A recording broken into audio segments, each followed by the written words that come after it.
sur les pistes, comment se repérer dans un domaine skiable? Alors, on le sait, il y a la bonne vieille carte où qu'on sort, on retire ses gants, on essaye de la regarder pour repérer et retrouver ses amis. Et puis ce soir, on a la start-up de La France Bouge qui s'appelle Skiff.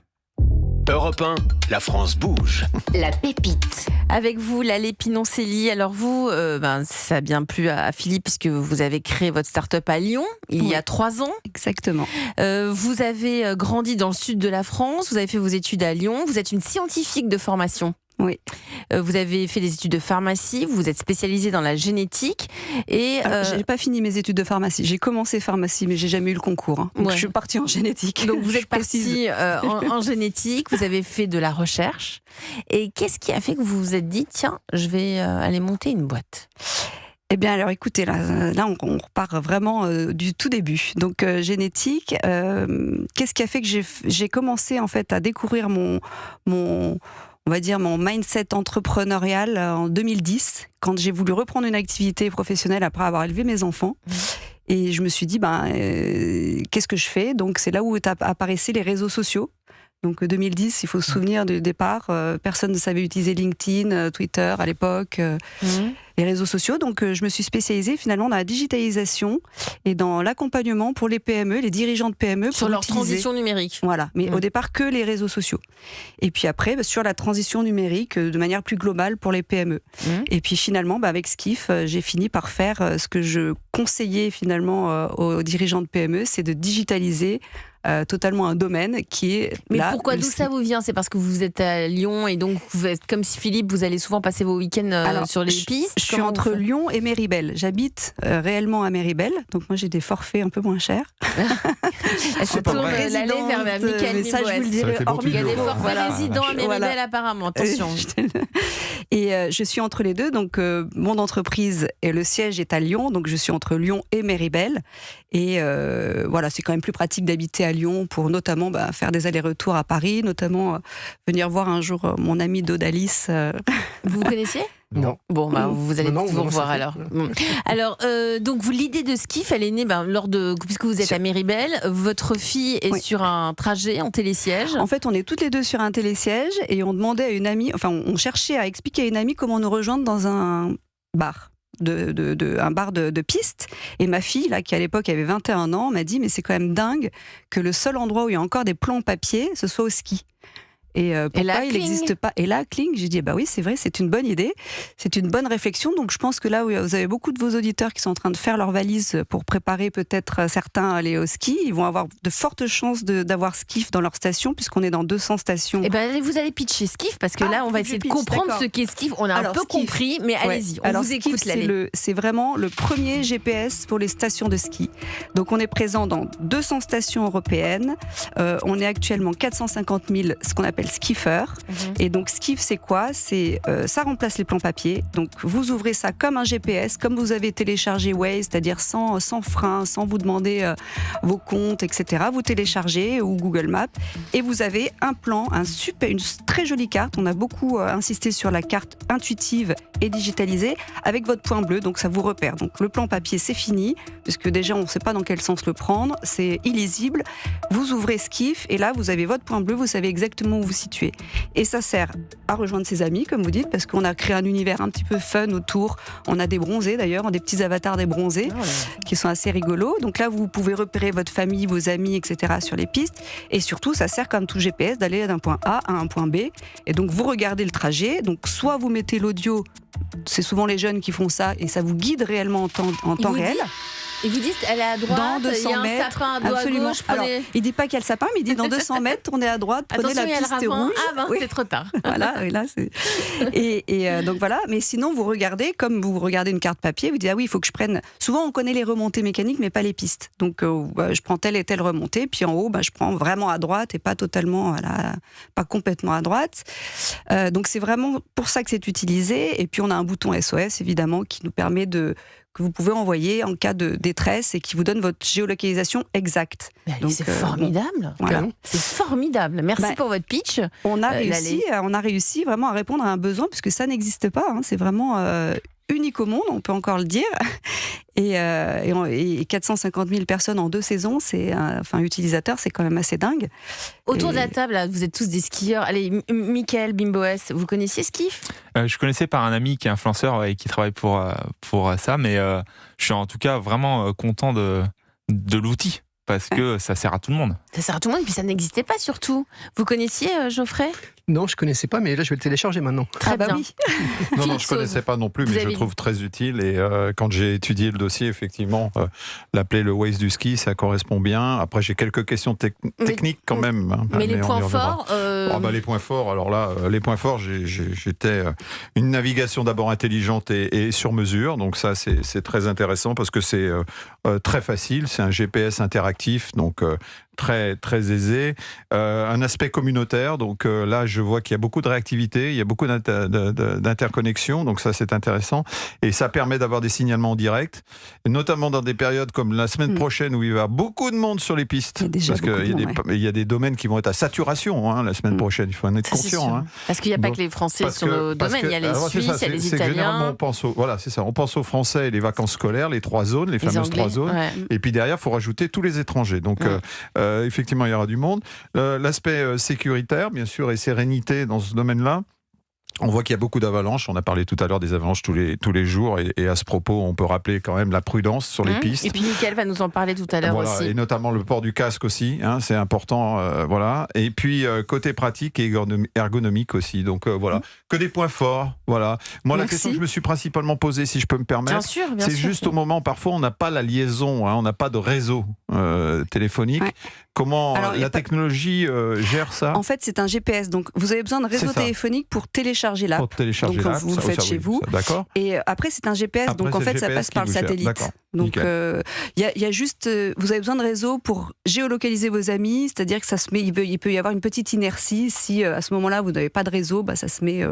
au moment où on capte le réseau. Mais ça, on l'a déjà sur la navigation, il n'y a pas besoin. À moins d'être dans une grotte. Et ce qui est intéressant aussi, c'est que la consommation d'énergie est limitée. Ah, mais complètement, parce que du vraiment, donc la batterie, votre fameuse batterie, quand on écoute de la musique sous son casque, on a moins de consommation avec l'application. En fait, ça, c'était vraiment une des raisons, quand on a fait le POC, ce qu'on appelle le Proof of Concept de départ, c'était vraiment une des raisons pour laquelle on est parti vraiment sur Skiff, c'était de dire d'abord, il faut pas que ça consomme la batterie. Donc c'est pour ça que ça ne vous suit pas en continu, en fait. Parfait. Donc, comment vous gagnez votre vie ? Parce que c'est gratuit pour l'utilisateur. C'est gratuit pour les utilisateurs. Alors, comment on gagne sa vie ? On gagne notre vie grâce aux stations, parce qu'en fait, parallèlement, ce que l'utilisateur ne voit pas, c'est qu'on a développé un logiciel SaaS, et on a par exemple des stations comme Le Grand Bornand ou Verbier, donc pour montrer vraiment de la plus petite à la plus grande station, qui vont donc prendre l'abonnement Skiff Pro en engagement de 3 ans, et là, ça va leur permettre de pousser des alertes de sécurité à leurs utilisateurs, ou de pousser aussi des alertes simplement de communication, disant telle date, tel jour, telle heure, retrouvons-nous là pour la descente au flambeau. Ça permet de mettre leur webcam, de personnaliser leur page Skiff, etc. Donc ils ont vraiment, en fait, ces stations partenaires ont accès à des données qu'ils n'ont pas, puisqu'on est les seuls à avoir les tracés descendants des skieurs. Et ça, pour eux, c'est très important, parce que ça leur permet après aussi de dire, là, Skiff a été très ouvert à ce moment-là. Pourquoi ? Peut-être que là, il y a ça manque de signalétique et qu'il va falloir... Mais donc, moi, je trouve qu'au-delà du Waze, comme on disait depuis le début, ça va bien au-delà. On est dans la sécurité, là. Oui, aussi, oui. On est complètement dans la... C'est vraiment un point fort, ça. Et dans l'optimisation des domaines. Mickaël. Parce qu'il y a plein de pistes en fait qui saturent, ou des remontées mécaniques qui saturent, et s'ils peuvent délester par d'autres itinéraires, derrière... C'est ce qu'on dit, on dit que 80% des skieurs skient sur 20% du domaine. Donc ça, ce serait à vérifier. Et nous, maintenant, au bout de des 2 années vraiment complètes, on va pouvoir étudier ces données-là. Et en fait, ça permet aux stations de dire, là, on va aller mettre une aire de pique-nique, ou pousser une pop-up en disant, là, allez skier par là-bas parce qu'il y a moins de monde. Pour essayer de désengorger. Mettre des alertes, Voilà, mettre des alertes. Vous nous l'avez dit, plus de 450 000 utilisateurs en à peine 2 ans. Ça me paraît... C'est beaucoup, non, Philippe ? Oui, la montée en charge est très forte, et c'est très intéressant, parce que tout dépend aussi de cette communauté. Donc il faut aller très vite dans l'acquisition. Exactement. Alors elle est très importante. Elle arrive parce qu'on a un univers aussi qui est assez fun, et elle est très très engagée par rapport à nos réseaux sociaux, parce que l'univers le veut. Mais le ski, c'est ça. On est le engagé. Ski, ils sont engagés, et en plus ils désinstallent pas. d'une année à l'autre. Donc ça, Mmh. c'est super intéressant parce qu'ils ont compris que au-delà de skiff l'hiver, nous, ce qu'on veut aussi, c'est partir sur l'été, rajouter des Pour les plages Peut-être pas pour les... Non, pour les VTT, Trop de monde les sur les randonnées. Pourquoi pas, hein. Et avoir aussi, oui, la deuxième partie du B2B, c'est les annonceurs. Hein, parce que imaginez les résidences Odalis, vous êtes sur les pistes. Donc imaginez, on met votre point sur la piste et en un clic, l'utilisateur, en fait, il sait comment rentrer chez lui. Donc la sérénité, elle est là. Il peut partir partout dans le domaine. Il n'aura plus peur de savoir comment il rentre chez lui. Vous êtes sur quel domaine skiable aujourd'hui? On ne peut pas vous trouver partout. 200 stations, 200 grands domaines européens. En fait, notre stratégie a été de couvrir les... Vous avez 70 à 80% de chances, là, actuellement, de trouver Skiff, puisqu'on est vraiment... Comment on le sait? On le télécharge et on voit si vous téléchargez, vous êtes... Il y a 5 pays, France, Italie, Suisse, Autriche, Espagne. Et après, vous choisissez votre... La liste des stations. En fait, il y a un moteur de recherche. Hein, c'est comme tout GPS. Vous avez le moteur de recherche, vous trouvez votre station. Et puis après, dans le moteur de recherche, vous tapez, par exemple, Odalis. Et ça va vous sortir les Odalis des stations, etc. Très bien. Philippe, donc on a fait les points forts. Oui. Maintenant, si l'allée est parmi nous... Non, Voilà. non, pas les points faibles. Nous, on parle des points à améliorer. Voilà, nous on parle pas de points Ah bah, faibles. jamais de points faibles. Non, on n'aime pas. Points améliorés, absolument. Philippe, les points améliorés pour l'allée, pour Skiff. Disons que moi je dirais que quand on couvre 200 stations sur 5 pays, il y a un pays où il faut vite aller, c'est les États-Unis. Ouais. Alors pourquoi les États-Unis? Tout simplement, déjà, on parlait tout à l'heure des prix des forfaits. Je voudrais juste mettre en perspective les prix des forfaits à Aspen, Vail, dans le Colorado. C'est du 200 €, voire plus, sur la journée. Ah ouais. Voilà, Ah oui. il faut le savoir quand même. Donc aujourd'hui, c'est vrai qu'on se plaint quand on paye entre 60 et 80. Mais quand on va aux C'est États-Unis, beaucoup plus c'est important. vraiment plus important. D'accord. Mais les États-Unis, ils ont une sensibilité encore plus importante que les Européens, mais si aujourd'hui, avec les applications. Et je pense que vous pouvez aller très vite là-dedans, parce que vous m'avez demandé comment aider dans les besoins, la Oui. notoriété. Parmi les besoins, c'est Voilà. être plus visible. Voilà. Et puis plus, le déploiement à l'international. Donc pour moi, le déploiement à l'international, il faut s'attaquer aux spécificités culturelles, aux techniques du ski mondial. Pour moi, c'est intégré aux passes globaux. Il y a des passes globaux sur le marché, notamment en Amérique du Nord, où ils ont des passes pour plusieurs stations aussi. Donc ça, c'est intéressant. Et à mon avis, il faut vite aller là-bas avec votre magnifique pull de ski. Alors, ça, c'était vraiment l'objectif. Vous avez tout à fait raison. Il y avait 2 stratégies. Soit on venait déjà l'incontournable européen. Normal. Donc là, on peut facilement ouvrir l'Allemagne, la Suède, etc., parce que c'est Europe. Ouais. Et partir aux États-Unis ou Japon, Chine, parce que ça, Bien c'est sûr, aussi, Japon aussi, ouais. voilà, c'est quand même dans les cartons. Mais ça demande aussi énormément d'investissement. Donc cette année, Vous êtes combien là, chez Skiff? là, on est 14, mais encore en externe. Donc, En fait, en interne, il n'y a que vous. en interne, il n'y a que moi. Et après, je manage 14 personnes Pour, commerciales, communication, la tech développement, tech, exactement. J'ai ma product owner qui me cadre, qui me recadre régulièrement, qui est très utilisateur, expérience utilisateur. Formidable. Et donc oui, les États-Unis, pour moi, c'est vraiment l'objectif. Et pour pénétrer ce marché, il faut moi, je pense passer par... J'ai pensé à une idée, peut-être, mais peut-être l'avez-vous déjà fait, c'est d'être présent au fameux salon de technologie du mois de janvier à Las CES? Vegas, au CES. Ouais, Quelle CES. bonne idée. Ouais. Super Ce serait idée, Philippe. Oui. Très bonne idée. Parce que je pense que là, vous auriez la chance, même si c'est un petit stand, mais avec la région, avec French Tech, etc., sous l'égide... Vous venez avec votre spécificité, vous balisez votre stand, votre mini-stand, parce qu'on va vous donner 5 à 10 mètres carrés, mais vous venez avec un truc qui crée la différence, avec des skis peut-être, etc. Et les pulls. Et le pull, évidemment, le pull. Non, mais le pull, là, je Vous vais allez vous faire dire, on des va vous pulls mettre en skiff. poster partout, d'ailleurs. J'ai pas osé le pull. Vous skiff. aurez pu. Mais, Voilà. Et également aussi, j'ai réfléchi, parce qu'il y a un très grand salon aussi du sport à Munich, Oui. l'ISPO à Munich. mais on a eu un award cette année. Voilà. Et du coup, on a reçu l'award de l'innovation à ISPO Munich de cette année, donc il y a un mois, et qui nous a fait beaucoup de communication, notamment en Autriche. Et on a beaucoup de contacts avec les stations autrichiennes, allemandes Donc c'est une et histoire italienne. qui va prendre de l'ampleur. Oui, Philippe, après hein. les On y cibles croit. sont bonnes, il n'y a pas d'inquiétude là-dessus et je pense que on est parti pour une belle aventure là. Ouais, je crois bien. Je pense, non, moi, personnellement, Bravo, j'y crois énormément. Nous Voilà. aussi, on y croit tous. Merci. Vous restez avec nous autour de la table de la France Bouge, Lalie Pinon-Célie, fondatrice de Skiff. Geoffrey Lavielle aussi, pour Odalis. Et puis, on va échanger dans un instant avec Michael Bimboès. Il nous raconte sa passion du ski. Allez faire un petit tour sur son compte qui s'appelle Winter Activity, c'est bien cela, C'est ça. Michael ? Et on va se retrouver juste après Ray Charles, Unchain My Heart. Il y a un petit truc sur les États-Unis, c'est que les domaines sont vachement plus petits. Ou au Canada. En fait, les gens ils se perdent pas là-bas. Les 3 policiers. Oui, mais ça, c'est pas grave. Moi, je vois que j'ai beaucoup d'utilisateurs dans les petits domaines. On a beaucoup d'utilisateurs dans les petits domaines. C'est pas le grand domaine, c'est vraiment le domaine. Moi, j'étais étonné. Le pays de Simbal, 3 policiers. C'est pour ça que c'est comme on fait. On fait ça. En fait, moi, je suis en train de lier une.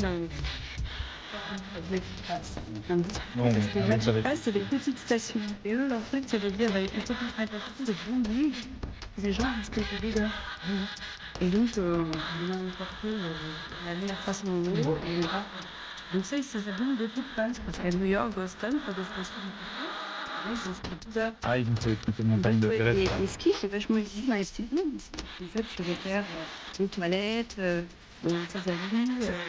Oui. c'est pas une C'est carrément les points intéressants de c'est fashion. pas un Je posais la question, ce que tu disais tout à l'heure, est-ce que justement vous sponsorez un peu les spas, peut-être les restos, est-ce que eux, tu les fais payer aussi pour qu'ils soient les restos des hôtels, enfin les restos des hôtels et certes des commerces, les sociétés d'association, on les a intégrés, justement, étoffer la carte, on les a intégrés.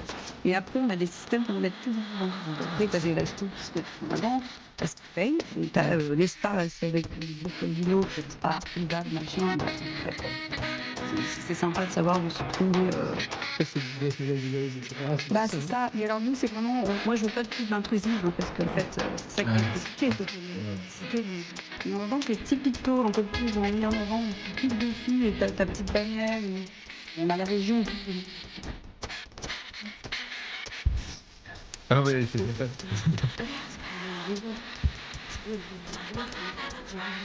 C'est sûr. On a un cheval de 3 ça dit le Ouais. en fait l'origine, et puis c'est dans le site. Pour taper fort, les loueurs, les grosses organisations de location, maintenant Kinion, etc. Ça aussi, peut-être qu'on peut nous voir, non Je suis en contact avec eux, mais c'est compliqué de faire bouger, hein, parce qu'en fait, ils me disent qu'on n'a pas besoin de vous. Ouais, c'est délicat. Mais ça, ils ne savent pas. Bah oui, tu l'as dit, je suis encore un peu jeune. C'est sur les fronts de neige. Bon, quand même. Mais oui, mais non, mais c'est le monde de la montagne. Ray Charles, Unchain My Heart sur Europe 1. Et à noter vos rendez-vous Europe 1. Dimitri Pavlenko, c'est Europe 1 matin du lundi au vendredi de 7h à 9h. Il est entouré d'Anissa Dadi, Olivier Delagarde, Vincent Arouette et toutes les signatures Europe 1. De 7h à 9h sur Europe 1, la radio libre. Europe 1, 21h, 22h, la France bouge. Elisabeth Assayag. Quand on reverrai-je, pays merveilleux, On s'en lasse pas. qui s'aiment, vivent à deux. Bienvenue si vous nous rejoignez dans une France Bouge qui nous fait du bien comme chaque soir sur Europe 1. Ce soir, une entreprise 100% française. Elle appartient à un groupe familial, elle appartient au groupe Duval.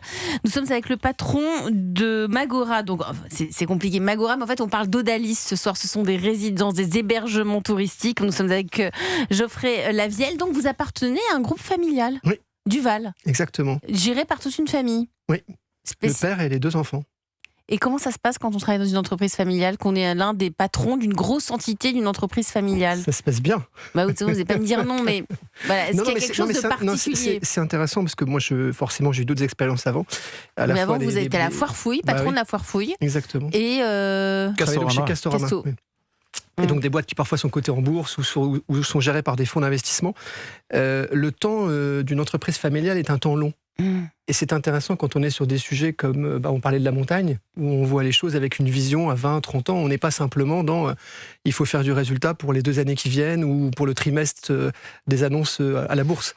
Donc on a une famille qui, de ce fait-là, investit sur la durée et dont le métier premier est l'immobilier. C'est-à-dire qu'ils investissent, ils louent des immeubles. Ils construisent. Ouais. Mais vous nous avez dit tout à l'heure que les appartements n'étaient pas à vous. Et ce ne sont pas à nous en tant qu'Odalis. C'est Odalis qui les loue à Duval. Alors, pas seulement, parce qu'aujourd'hui, ça fait un peu moins de 20% de nos résidences qui dépendent du groupe, mais ça peut être le cas. Vous savez que dans la France Bouge, on a un quiz maintenant qui est préparé chaque soir par César Dian. Donc c'est le moment du quiz de la France Bouge. Attention, vous allez obtenir votre flocon. Pas mal. Odalis, vous êtes d'abord un acteur du tourisme ou de l'immobilier de loisirs? Tourisme. Plutôt mer, montagne ou ville quand vous partez vraiment pour vous à titre personnel, Geoffrey Lavielle? Mer. Le plus grand défi du tourisme après le Covid, ça a été de recruter, rentabiliser ou réinventer cette expérience pour le voyageur? Je dirais réinventer. La montagne aujourd'hui, c'est d'abord et encore le ski ou c'est tout le temps et c'est le séjour de 4 saisons? C'est tout le temps. Un endroit où vous rêvez d'ouvrir une résidence Odalis? À la mer, dans le sud, du côté de Hyères. Voilà. Il n'y a pas encore. Si, on a déjà, mais j'aime bien l'endroit. La réussite d'Odalis dans 5 ans, ça ressemblera à quoi pour vous? C'est qu'on ait réussi à poursuivre notre maillage territorial. Aujourd'hui, on est bien présent sur la montagne, je le disais, sur la mer.